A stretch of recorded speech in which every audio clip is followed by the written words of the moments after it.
All right, our next performer, my daddy likes a whole lot.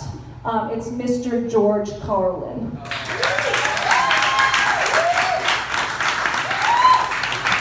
Thank you. I gotta ask you something real quick. Why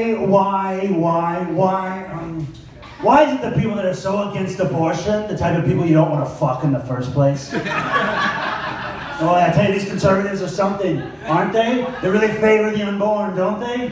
Oh man, anything for the unborn. But the moment you're born, you're on your own.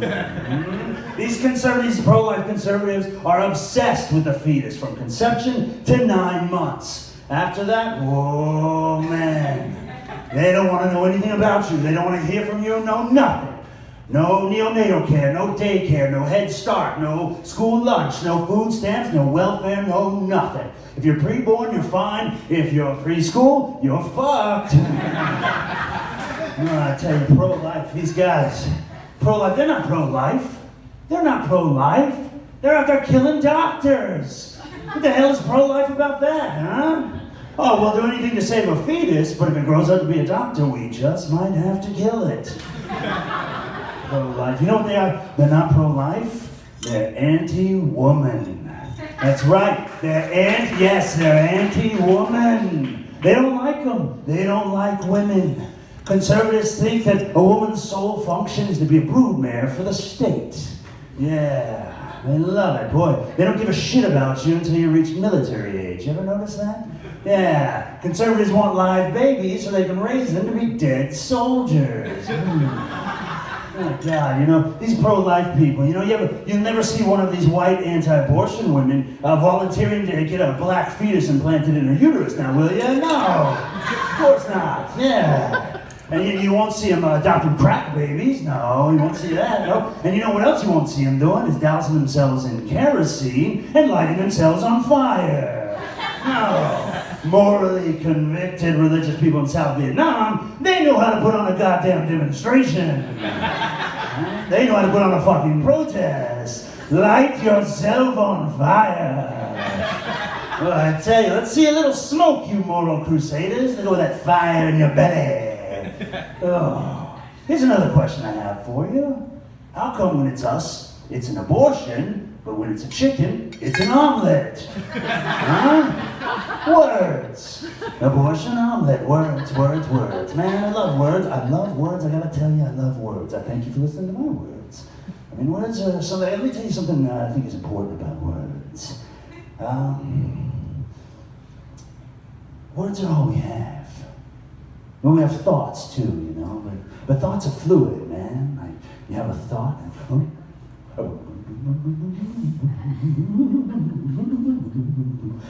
but when you attach that thought to a word, you're stuck with that word and that thought.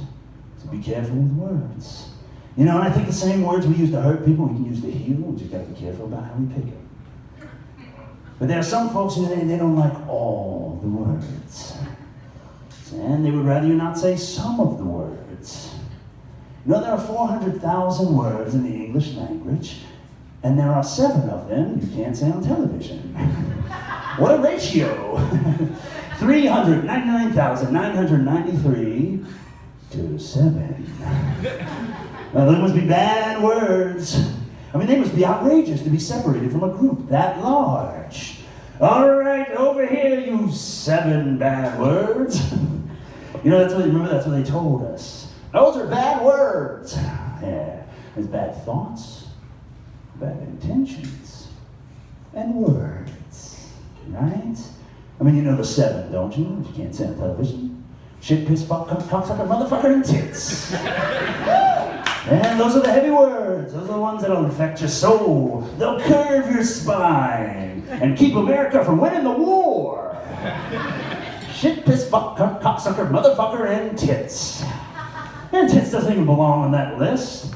I mean, tits is such a friendly sounding word, isn't it? It sounds like a nickname. Hey, tits, man, come over here, all right. Hey, toots, tits, toots, tits, huh? Yeah. Hey, man, it reminds me of a snack. Yeah, I know, it's a snack, yeah. Yeah, but not that sexist snack. I mean, new Nabisco tits. And introducing cheese tits. Pizza tits, sesame tits, onion tits, corn tits, tater tits. Yeah, man. Now that, but just tits does not belong on that list.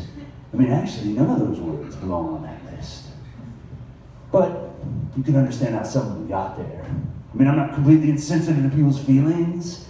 You know, I understand how some of the words got on that list, like cocksucker and motherfucker.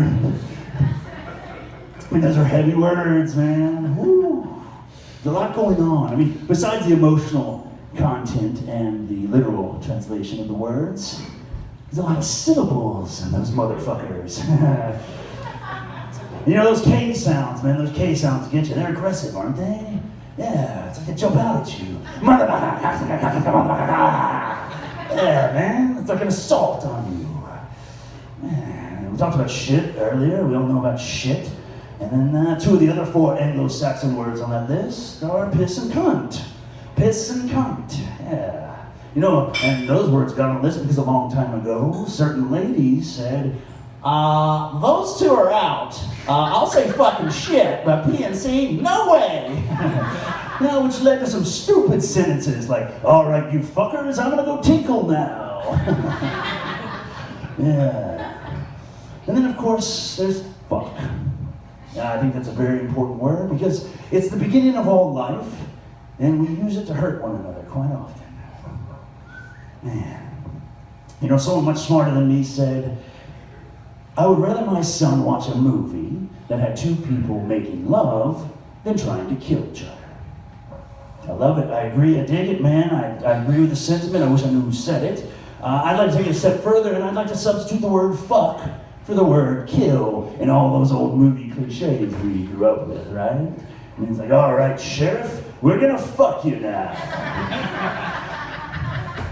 But we're gonna fuck you slow. Yeah, man. I got a whole rap on the N-word, but I'll do that next month. Man, I tell you, you know, those are the 7 words. Those are 7 words you can never say on television under no circumstances ever. Absolutely not. Not even clinically, you know. You can't weave them in the panel of The Tonight Show with Ed and Doc and Johnny. No way. But there are some 2-way words, some double meaning words, like, you know, the kind you used to giggle at in 6th grade. And the cock crowed 3 times. The cock crowed. It's in the Bible. Yeah, you know those words. And yeah, sure, it's all right for a sportscaster to say, I think Roberto Clemente's got 2 balls on him. Yeah, but no, he can't say, well, I think he hurt his balls out there, Tony. My God, he's holding on to them. Yeah, 2-way words, you know. Oh yeah, and there's prick. Huh? It's okay if it happens to your finger. You can prick your finger, but don't finger your prick. Oh no. Oh no, ladies and gentlemen, that's fantastic. Fuck those Texas Republicans, and please put your hands together for this lovely lady, the Heartland's queen.